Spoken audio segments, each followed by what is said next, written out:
Apprenons à adorer Dieu. Apprenons à adorer Dieu car il désire que nous l'adorons. Beaucoup de religions veulent adorer, veulent prier à leur façon, mais nous devons le faire à la façon biblique. Regardez en Jean chapitre 4, vous connaissez l'histoire de la femme samaritaine.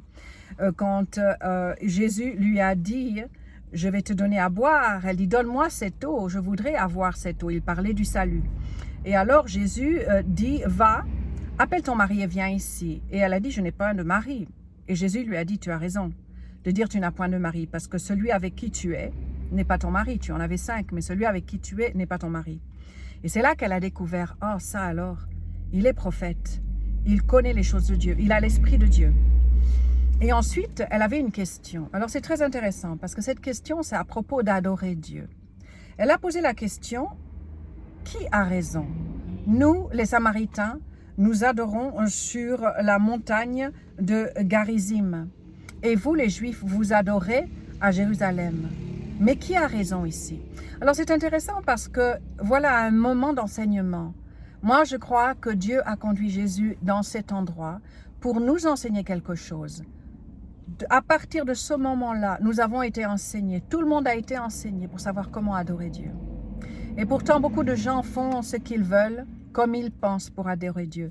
Mais la Bible est très claire ici.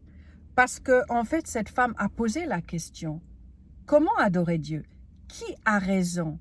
Avec toutes ces façons d'adorer Dieu, toutes ces façons de faire du bruit, de faire de la musique, est-ce que c'est vraiment adorer Dieu? Parce que la Bible dit que Dieu demeure, Dieu agit dans les louanges de son peuple. Alors si nous adorons vraiment Dieu, alors pourquoi nous ne voyons pas la présence ou la gloire de Dieu se manifester parmi nous?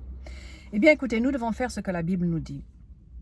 Ici, Jésus dit, « Femme, crois-moi, l'heure vient », au verset 21, « où ce ne sera ni sur la montagne de Garizim, ni à Jérusalem que vous adorerez Dieu. Vous adorez ce que vous ne connaissez pas. » Verset 23, « Mais l'heure vient, à nouveau, il répète, l'heure vient, parce que Jésus n'était pas encore mort et ressuscité d'entre les morts. Alors l'heure allait venir, maintenant elle est là. Et elle est déjà venue, qu'il dit, où les vrais adorateurs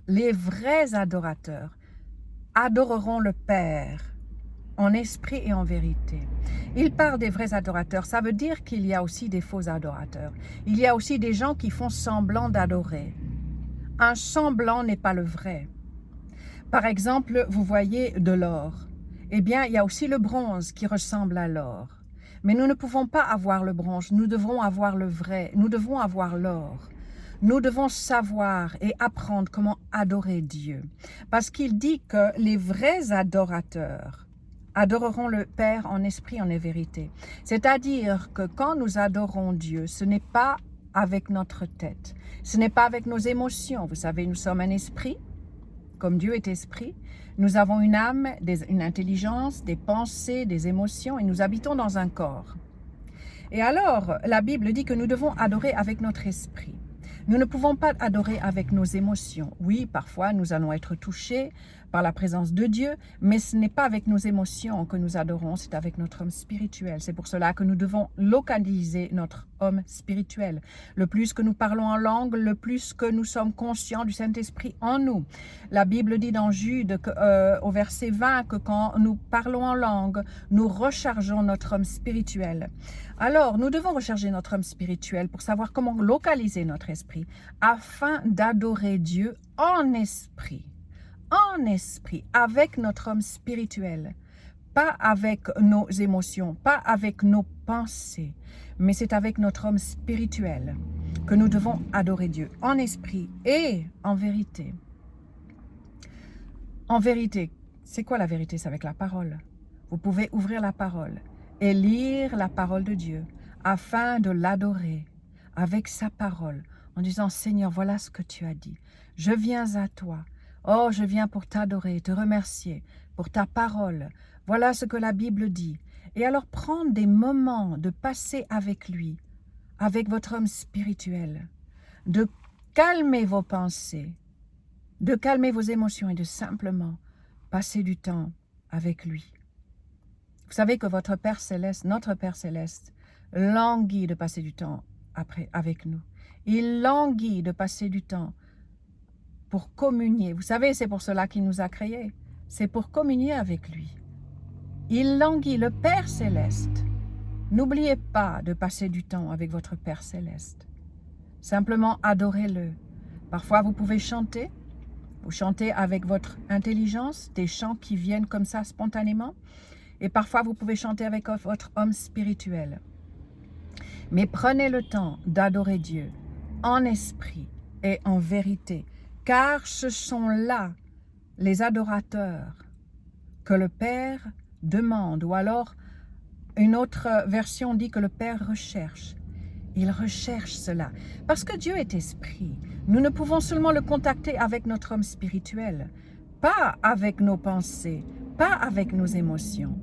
Dieu est esprit, et c'est ainsi qu'il désire que nous l'adorons avec notre homme spirituel, avec notre esprit et en vérité.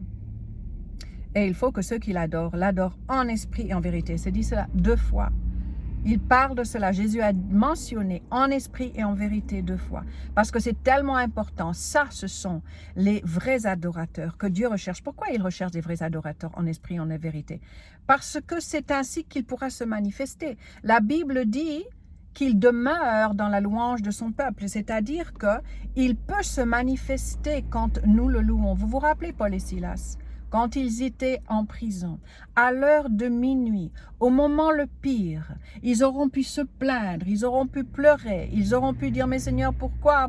Oh, tu vois, nous avons fait ça, mais voilà ce qui nous arrive. » Non, ils ont commencé à adorer leur Père Céleste, à adorer. Comment nous l'adorons? Avec nos mains levées, avec le fruit de nos lèvres. Nous disons merci Seigneur pour toutes choses.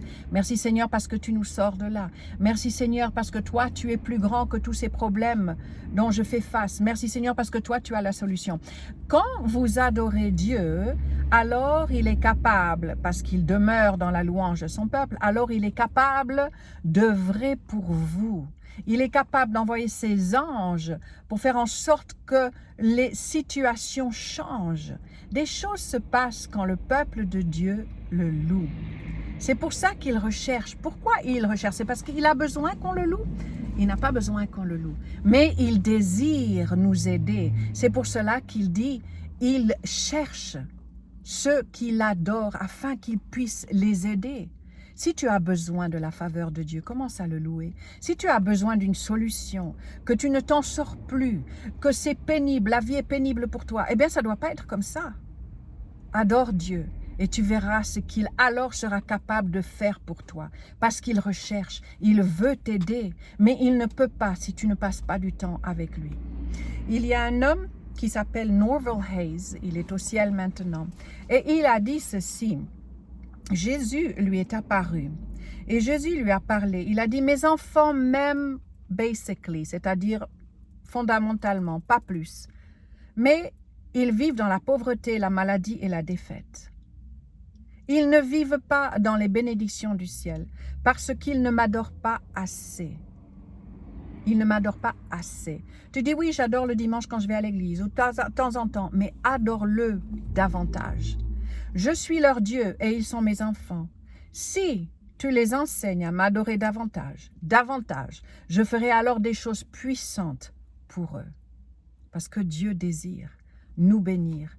Il désire faire de grandes choses pour nous. C'est pour ça qu'il désire que nous le louons, que nous l'adorons, que nous passons du temps avec notre homme spirituel à l'adorer. Alléluia. Amen. Faites cela et vous allez voir ce qui va changer dans vos vies. Moi, je fais cela et je m'attends à Dieu.